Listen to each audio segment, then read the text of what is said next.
Hello, and welcome to Looking Up, A View from the Valley. My name is Marc Weissman, and thank you very, very much for watching. I'm very excited about this brand new television show that will hopefully be educational and informative for the entire family. If you have any comments on the show, feel free to provide feedback, questions, or suggestions to lookingupvalley@gmail.com or check out our Facebook page and dedicated website. Thank you very much. Today, we're actually filming from the Valley Community Foundation building on Elizabeth Street in Derby, and we're joined here by several members of the Valley Community Foundation, including Jamie Cohen. Thank you for coming, Jamie, or having us, I should say. And you, Jamie, you are President and CEO of the Community Foundation? Yes, I am. And we're joined with Carla Sullivan, who is responsible for grant making and donor services, and Greg Stamos, Chairman of the Board of the Valley Community Foundation. So thank you very, very much. We've actually had a lot of success interviewing various organizations, nonprofits, in schools and out of schools, and municipal organizations. But to be honest, I've been very much looking forward to sit down with you because it seems like every time I turn around, the Valley Community Foundation is getting more and more public relations notifications of some of the amazing things that you do, and hopefully we can educate the viewers about a lot of the things that you do in the area. So if we can start with you, Jamie, just what I like to do usually first is give people a sense of kind of sort of your personal / professional background, how you came to be in the Valley area to begin with from a personal standpoint, and then how you got involved with the Valley Community Foundation from the start. First of all, thanks for coming. We're happy to have you here, and we're happy to speak about this to the people of the Valley. Personally, I was born and have lived in Derby. Actually, 5 generations of my family have lived in the city of Derby. I graduated from Derby High School, became a lawyer, came back to work in a law firm that my father had established in 1936, and I was there for 37 years, at which time I became the president of the Valley Community Foundation and gave up the practice of law. So I am now in my 5th year in this particular position, and I've never had a better time in my life. That's great. That's great. So as far as one of the things, I've actually done a lot of volunteer work with the Boy Scouts in Derby, and I know there was some affiliation. Now, you were a scout yourself, is that Yes. correct? And now you're still affiliated. For instance, they have their annual gang show coming up next week, Mother's Day weekend. It's the 88th one, I think it is, this year. And I had the pleasure of playing the piano for several of those, and they do a terrific job. So if you could tell us a little bit about that, just from your own personal experience. As a Cub Scout, you had to audition to be able to be in the chorus for what was then called the minstrel, then became known as the gang show. Right. And what it required was a solo performance. And there were 2 wonderful people. Actually, it was Art DeRosa was the piano player at the time, and I had to stand up and sing by myself, and I froze. Wow. So therefore, I became the announcer. That's great. That's great. But I've loved the show for all of these years. My family has always put an ad in the book. My father was a scout in the 1920s. My mother was a den mother. My brother and I were both in the Cubs, and I was in the Boy Scouts in Troop 3 Derby, and we have a great affinity for Troop 3. Oh, yeah, absolutely. They do an amazing amount of work. Randy Ritter, who's the current Scoutmaster, I know he recognizes you whenever you're in the audience and things like that. It's a great thing. And the one thing I've noticed, just, when you talk about kids particularly being well-rounded, I think stereotypically, at least when I was growing up, well-rounded mean maybe being a musician, like you said, being an athlete, doing well in school, obviously.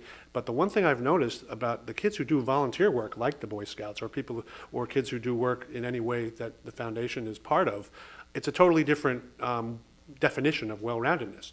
Because at that point, now instead of being around most of your peers, you are now volunteering with mostly adults. And I think that tends to bring out sort of the higher maturity of kids and things like that. And I definitely see that with the Scouts. There's no doubt that those, not only are they well-rounded, but they seem of well-rounded kids, they're almost, the cream of the crop. Many kids do not have the advantage of knowing about philanthropy outside of perhaps a Sunday morning with their family in church, and that may be their only introduction to charitable giving. But when you are a scout and you do a project that helps a senior center, or you build a bridge at a nature center, or you do something like that, you learn about the importance of philanthropy itself and about giving to others other than self-advancement. Self-advancement is certainly a great part of scouting, but the community involvement portion of it, I think, builds a very well-rounded individual, which is what you're talking about. Oh, absolutely. And the nice thing is, it usually continues on when they become adults and becomes sort of their part of their life. So they work instead of going to school. At that point, they become, hopefully hard workers. But then they realize, it's not all about work, and they do some volunteer work, which is very different. And it continues on, with their family and sort of a quality of life issue. So, okay, so let's talk a little bit more back towards the Community Foundation. And I guess we can go to you, Carla. As far as grants and donor services, things like that. I actually, had the pleasure of sitting in on one of your grant training that was recently held at the Derby Public Library, talking about, I believe there were 4 different grants that were offered that people could apply for. And if you could just tell, just kind of a broad overview of what those grants are, the different criteria for each one, and if someone or an organization or an individual was interested in applying for those grants, how they'd go about doing that. Sure, I'm happy to share that. So the Valley Community Foundation began giving grants about 4 years ago. We had a responsive grant program where organizations were eligible to apply and could receive a maximum of $15,000 a year. So we started out small, and we have been building due to a renegotiation of our affiliation agreement with the Community Foundation for Greater New Haven. The Valley Community Foundation Board now approves the grants given as a result of the proceeds of the Gates Fund. So we now have a much larger grant program, multifaceted, several different areas where organizations can apply to us from under $3,000 all the way up to, I think our largest grant awarded last year was $60,000 or $70,000. So our grant offerings have really expanded starting in 2011. It's a multifaceted program, as I said. And just to give you a brief overview of some of the components, our community grants program actually started with the Community Foundation as a neighborhood program, and then it evolved to a small grants program, and now we've settled on the name of community grants. And again, those are really entry-level grants for small or grassroots organizations, maybe organizations that are totally volunteer-driven or very, very small staff. And those people apply for those in the wintertime, and they are a maximum, as I said, of $3,000 awarded, designed for small community projects. And those grants are decided by a committee. We just had our committee meeting this week, and it was a terrific process. People from all 5 of our communities came and gave their input and brought their personal expertise and interest in this program. So it's a small program, but an exciting program for us. We also have a larger responsive grants program now that we do in partnership with the Community Foundation for Greater New Haven. That is a 2-step application process. Organizations come into us with a pre-application in March. Those pre-applications then go through a pretty rigorous community review process where 3 volunteers, again from the community, read the pre-applications, come back and debrief about that and give feedback. All of the applications are ranked, and then based on board input, certain ones are encouraged to full application. That application is due at the end of May. And then throughout the summer, those applications are being read by either staff people or consultants, or again, some input sometimes from community review. There is a site visit, there is a pretty extensive analysis written, and then the board gets together in the fall and makes the decisions on those awards. Some of them are for 1 year, they can be up to 3 years. And again, that's something new for us starting last year, that we were able to award multi-year grants. And for nonprofits, that's a really wonderful thing. They don't have to apply again, they just have to fulfill the terms of their grant. Right. But it really lets them plan a couple of years in advance. They know that they have a certain amount of money that they can count on, and for a nonprofit, that's a really important thing. So that's the small and the large, and then in between, we have a program that we're calling our Revolving Response Grant, and these are for grants of up to $5,000. They're determined on a quarterly basis by a small committee of our board, and they are designed for either emergency or unexpected needs, things that might come up for a nonprofit that they didn't expect, or maybe a smaller project that maybe not, a little bit bigger than the community grants, but not quite as large that it would fit into the long, extensive process. And we've been able to really impact a lot of organizations through that program and give them a quicker response to their request. We also offer sponsorships for events, special events. We actually doubled those sponsorships, more than doubled those sponsorships last year. So again, as the word gets out, we have an online application now, so people have a process by which they can apply, and we're dealing with many of those each year. And we also have a pretty extensive scholarship program. We don't offer any scholarships here through the foundation that people can apply for, but we award grants from some of our donor advised funds and from scholarship funds that go directly to our area high schools, and then the high schools determine through their own process and the criteria that's written where students might be eligible. And again, those are growing and increasing as we go along. So it's a terrific, it's an exciting thing to be part of. It's great to see the impact of our dollars in the community and the way that the nonprofits are able to use the funds that we distribute every year. Absolutely. The two, actually, the event one, which is nice because the other ones, some of them, where if you need to have, let's say, a formal nonprofit set up. The volunteer one, literally a grassroots. From what I remember on the application, it could just be several individuals who have a need and establish the need and certainly have some sort of goal, finite goal that's detailed, I'm sure, as part of that application. But that's encouraging that somebody could do that. And we'll talk about 501c3 and nonprofits and things like that, but that can be a pretty daunting thing when you start to read that if you're somebody who has a really good community idea but isn't at that level yet.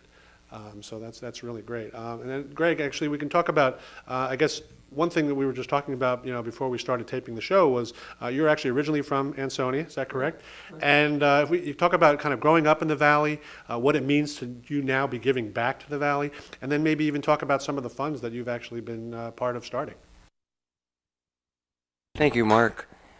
Well, I wear a few different hats here. One is the chairman of the board, and it's a very gratifying hat to wear. And we're very proud, I speak for the board, to have people like Jamie and Carla be our staff. And what's nice is this isn't just a job for Jamie or Carla. This is really the way they live their lives and the way they project themselves into the community. We're very fortunate, the board and the Valley, to have Jamie and Carla. And I'm honored to be the chairman of the board. We have a tremendous cross-section of talent, commitment on our board members. There's 15 of us. A usual board meeting will have 13 or 14, and the other people want to be involved. If they're away, they come in on the phone. There's diversity, there's interplay. But the bottom line is it's a board that cares deeply about the Valley. Yes, my roots go deep, like Jamie's. My grandparents were Greek immigrants, came to the Valley over a century ago in the early 1900s, and they felt it was a wonderful place, that it was open to them. And as a result of that, my family has been able to develop some funds to, in a sense, as you said, give back. For example, we have an Uncle Peter Vartelis. He always jokes that he passed away a few years ago, but he has a thriving fund at the Valley YMCA. And the impetus behind that was he joked as a child that he didn't have the money to be able to get into the Y, so he had to sneak in there. So his fund provides that any youngster that wants to join the Y is able to come, and their membership is paid by his fund. We also have another fund that's called the Stamos Fund. It honors my grandparents and my mother, Mary Stamos. It honors the immigrant experience, the fact that the Valley was good to some Greek immigrants. It takes care of charitable needs. It has the ability to help groups that are in need of some of the basic necessities of life, such as a Spooner House and team, some of the food drives. It also has a preference for groups that are trying to help the Valley immigrant experience. Many years ago, the immigrants might have been the Irish, the Italians, the Greeks, but the common denominator is that the Valley was open to everyone, provided opportunities. Maybe now those immigrant groups might have changed. There might be from different parts of the world, but that is the common denominator. My family was able to come together, and I talk about family, I'm talking about 45 cousins and aunts and uncles, and we decided 4 or 5 years ago we needed to do something to recognize how good the Valley has been to us. And annually at Christmas time, we get together, we break some bread together, we see each other throughout the year. But most certainly, we have this special event, and each of us has reached into our treasuries and gave back. And we now have a fund that is in excess of $100,000. And the beauty of it is that well beyond the dollars, it's been a real rallying point for our family.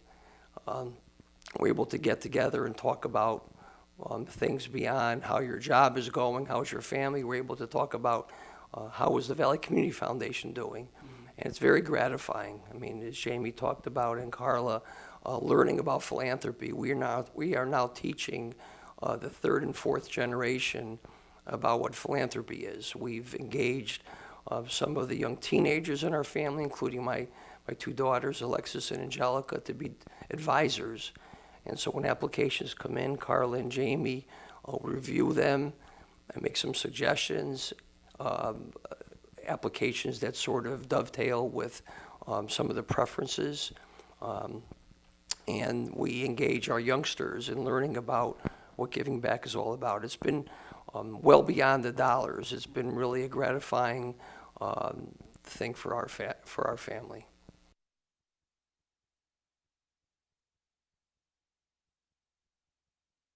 Team Early Education is a preschool program that serves children ages 3 to 5. We offer a part-day program at no cost and a full-day program with a sliding fee scale. All of our programs include breakfast, lunch, and snack. Our caring and professional staff is here to prepare your child with a basis for lifelong education and success. Check out Team Early Education today. And I'm glad you mentioned the Greek roots, the ethnicity. We've, for those of you who may not have seen the segments we did with the Derby Historical Society, we talked about that. We talked about from a historical perspective. I mean, certainly when you go, especially in the summertime, you've got Irish festivals, Italian festivals. There's a lot of food festivals around here that really bring out the ethnicity diversity in the valley. But what was interesting, Julia Baldini, the director at the Historical Society, talked about kind of how the immigrants literally came from Ellis Island up to this area of the country and why it is the way it is. And I'm learning now in Naugatuck there's a strong Portuguese ethnicity diversity in that town, things like that. So it's nice to understand why it is the way it is and to obviously strengthen it going forward. Your point is a very relevant one, Mark. The immigrants, for example, over a century ago in Ansonia, the Greek immigrants had nowhere to go and had no spiritual base, and they formed a Greek church up the north end of Ansonia, the Holy Trinity Greek Orthodox Church. And unfortunately, after some 90 years, they realized that their membership was dwindling, and they merged with another Greek church in Orange, St. Barbara's. And they had some funds that they had accumulated, and they had their land. And the idea was, what do we do with it? And they recognized that the valley had been good to them. So they started a fund, the Holy Trinity Greek Orthodox Fund. And it talks about giving back, and it talks about helping other groups in the valley in recognition of how the valley had been good to them. And the fund specifically references Greek words like agape, love, and philanthropia, philanthropy. And in 2 or 3 years, it's been a wonderfully gratifying thing for the Valley Community Foundation to be able to tell the former parishioners of that church, which closed, that their legacy is going to go on forever. They've helped things like the Spooner House and Team and the different religious organizations in the valley continue their good work, which are being helped to be funded by this fund. I mean, the Valley Community Foundation building is right across the street from the New Life Church, which one of their members, Pablo Barriga, who happens to be a good friend of mine, has an Ecuadorian background, and there's an Ecuadorian population even in this area. So there's diversity amongst more common or more what would you think, more the typical immigrant population, and then there's ethnicities that I think a lot of people aren't aware of, and then of course down the street you have St. Mary's and the affiliation with St. Michael's with the parochial school, things like that. So there's, like you said, there's a lot lot of diversity, not just in the ethnic, but also in the religious standpoint. I mean, a lot of people, many Valley people remember that the New Life Church used to be a synagogue before that, and ultimately transferred over to the Orange Synagogue. So there's all sorts of things going on here that and I can tell by the things that the Community Foundation does. Part of your philanthropy is actually bringing that out and strengthening that sort of Valley feel of, we're all one community, but at the same time we have all these different nuances to each of our backgrounds, and try to keep that individuality while working together. So, and speaking of all the funds now, Jamie, you mentioned to me that you're up to now 112 different unique funds that the Community Foundation actually supports. If you could talk about maybe some of the more visible ones, or even some of the ones that people may not be aware of that you want to get a little more visibility to. The important part of this goes back to how and why we were created as an organization. I think that's an important part of the discussion. Going back it's almost exactly 60 years ago now, two brothers from Derby, Frank and Ross Gates, created a trust at the Union, what was then the Union and New Haven Trust Company, with a little over $3 million, with the direction that it be used to benefit, and I'm going to quote, the inhabitants in the vicinity of Derby, was the language that they used in their will. The decisions for the distribution from that fund was to be made, according to their will, by the board of what was then known as the New Haven Foundation. And over a period of years, that fund has grown. Now it is still the single largest fund that is administered at the Community Foundation for Greater New Haven.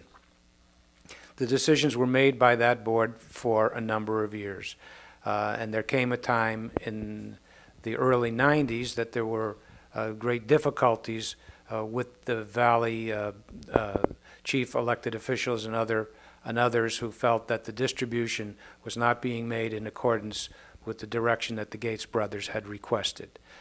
They involved the brand new Attorney General, Richard Blumenthal, in 1991, who investigated this and found that, in fact, the distributions the percentage of distributions had dropped significantly, and at that particular point, it was only about 30% of the distributions were going to the Valley towns.